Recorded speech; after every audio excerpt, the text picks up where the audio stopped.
Hello everybody, it is Mica and welcome to It's a Love-Hate Thing, where I try to give a more fair review of a game by giving a positive for every negative and vice versa. And this time, we are going to be diving into Eorzea. So sit back, relax, and let's talk about Final Fantasy XIV.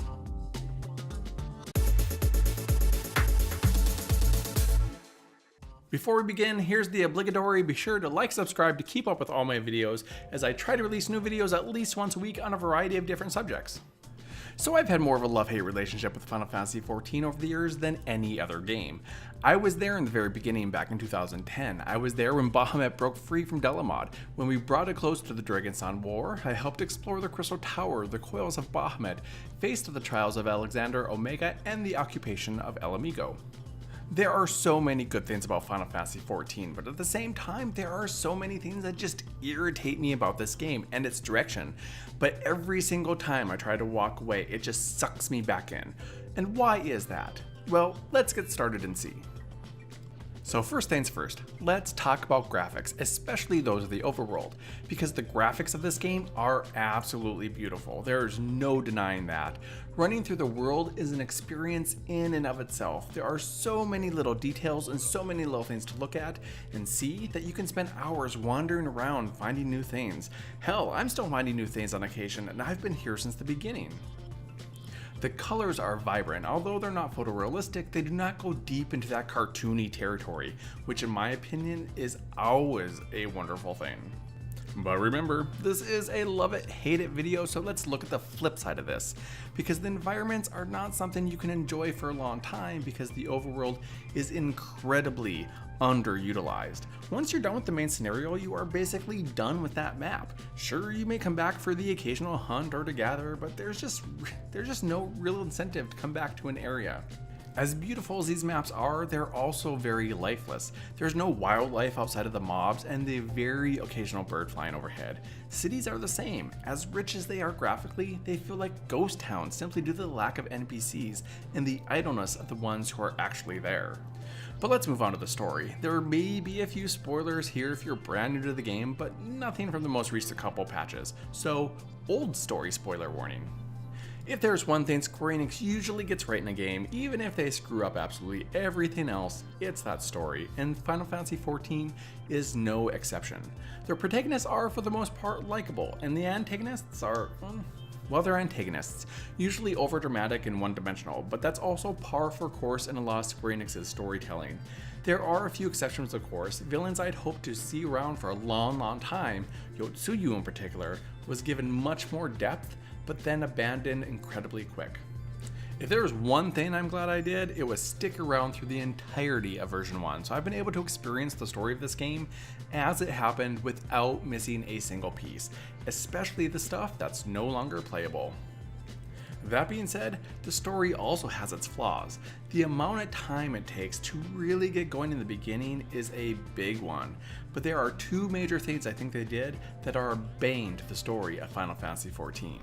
The first was the splitting of the story in Stormblood. This X-Pack should have been focused solely on the liberation of El Amigo, and Doma should have been given its own X-Pack and its own story. Both of these arcs suffer greatly from being split, and I feel the only reason they did it was so they could put in Little Japan. I just can't see any other reason. And the second is, of course, the Garlean storyline. The Garleans and the Ascians have been the main or the secondary antagonists throughout the life of this game, which is going on 9 years. And we know they'll be around for at least one more X-Pack. The Empire story grew stale a long time ago. We all know that no matter what, they are behind what's going on. They are the big bads. They are the cause of everything. I just want an X-Pack to be its own thing. No Ascian meddling, no Garlean threat. This arc should have been completed and a realm reborn. The story also makes it difficult to have alts, since there's no choice but to push them through the entire story, and as an altaholic, this is a major pain in the backside. Now let's talk about the job system, because there's nothing handier than being able to switch jobs on the fly. If you're down a healer for your raid, you can switch with just a click. You don't have to work your way through the previously mentioned main scenario to level another job. You don't have to buy additional character slots. You can change your weapon and you're good to go. And even though Square Enix is holding steadfast onto that leveling system that is clearly out of date for modern gaming, they do provide bonuses to experience and secondary jobs and practically give away gear, easing this process. The negative of the job system, however, is the sheer space requirement when it comes to your inventory. Yes, they do give you 25 slots for each piece, like body, head, hands, etc., except rings, which you can wear 2 of, but you only have 25 slots of instead of 50 for some reason. But if you keep different jobs at different levels, storage can get extremely tight. Couple that with having to keep everything you want to use for glamour, you can really have some storage issues. And I know the glamour dresser is a thing, but until my glamour can be applied anywhere with plates, it doesn't count. They try to alleviate this by giving us role sets, so all healers share the same gear, for instance, but that takes a whole lot away from jobs. Not having set bonuses or ability bonuses on a piece makes gear less and less important, and frankly, it's all become boring throwaway gear that you don't bat an eyelash when you drop as a result, which you do every 3 months with the patch cycle.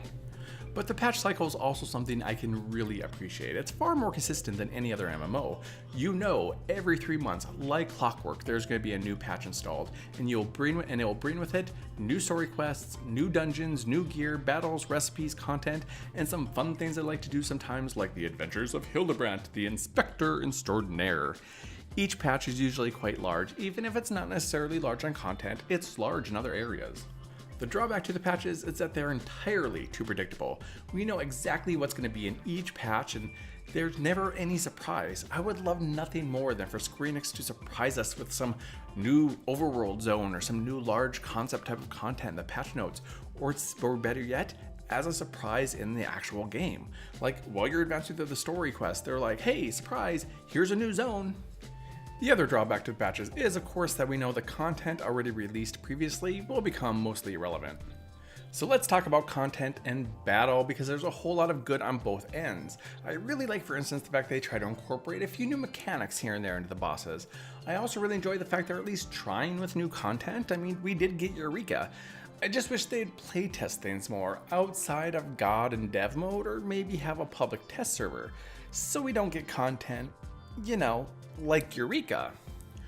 The one thing I wish they would really get rid of, though, is the current formula of circle rooms. There's no real raids per se in Final Fantasy XIV. They're just bosses in circle rooms. I mean, you may have a hallway with some yawn-worthy fodder in between, but that doesn't really offer anything other than the illusion of something more grand. When push comes to shove, Final Fantasy is nothing more but a series of bosses. Yoshida did recently mention in an interview that dungeons were originally supposed to be much more complex and larger, with various routes and puzzles and environmental dangers, but it was all axed due to the difficulty, and I would love to see them implement this in the game, perhaps as a legendary or savage version of the dungeons, except Totorak and Orenvale. Those 2 dungeons can die. Battle is also really great, and the animations are generally just as amazing as the rest of the graphics. Although you may want to turn them down for those of you not in your party, it gets to be a lot, especially in 24-man groups. And some find battle too slow, and while it does feel slow, it does make nailing rotations a whole lot easier. Rotations, however, are also the bad part of battle, because they are so strict there's no room for choice. Every job plays exactly the same no matter who is at the wheel. If you're a black mage, you're going to play just like any other black mage. You want to be an ice mage? Well, good luck, because you're going to get kicked out of a party faster than you can say, but you don't pay my sub. And just so I don't end on a negative, which I really hate doing, I'm going to switch these last 2 up and give you the negative first, and then follow it with the positive. And my final negative, of course, is going to be housing. And this one doesn't even have a popular side, because housing is just so bad, in my opinion, in this game. And this also may be an unpopular opinion, but I think the community setup is just absolute garbage. I know they had big plans for communities, but things just haven't worked out, and they should at least give us the option of owning instanced housing. Apartments don't count in this either, since they're incredibly small and they have no outdoor area. This would also open up housing to all the people who cannot get a house thanks to the limited supply. There's also this. The community setup has caused nothing but frustration for me. There was a long time where I had to have my house completely locked down and my outdoor area empty because as a mansion owner, I had a roleplay free company across the way that decided, hey, this house is better. They spent most of their time in my house emoting constantly, speaking in open chat, jumping around on everything, and the final straw was when I caught them ERPing. The GMs didn't do anything, they just told me, lock your house down so they can't get in. So I did. But then I also had to remove all my outdoor furnishings since they sat and sometimes got really gross in my ponds, jumped around on everything, and used my striking dummies. I just want instanced housing. They also have way too many arbitrary rules, like where and how you can place items. If I want to stack a table on top of another table, I should be able to do that without having to use glitches. It just gets frustrating, but let's end this on a positive, like I said, and talk about crafting and gathering because I love the way these two are handled in Final Fantasy XIV. Not only can you level each and every crafting and gathering job, but they made getting all the recipes that are not just given to you as you gain levels, extremely easier to get thanks to scripts. They also add just a dash of complexity, but not too much, to make crafting and gathering more than just spamming your enter button. You can also craft anywhere, and as an added bonus, you can repair your own gear above its minimum repair or maximum repair limit. When it comes to gathering, you can send out your retainers to get items for you. So if you want to stock up on oak lumber, you don't need to spend hours gathering it yourself. You can simply send your retainers. This is a major time saver, and I just adore it. You also know where, and in the case of endgame items, when to find them. There's no guesswork involved. If you need cobalt ore, you know exactly where to go to get it, and you can gather as much as you need quickly. There's no running around a zone hoping beyond hope that you happen to stumble across what you need. It's quick, it's easy, it's right there. But that's all I have today. What are your likes and dislikes about Final Fantasy XIV? Do you think I'm wrong on something? I would love to hear your perspective, so let's talk about it below. If you want to follow me on social media, which I'm getting increasingly active on, everything is linked below, and if you haven't done it yet, hit that subscribe button to keep up with future content. But, as per the usual, it has been a hoot, and until next time, have fun.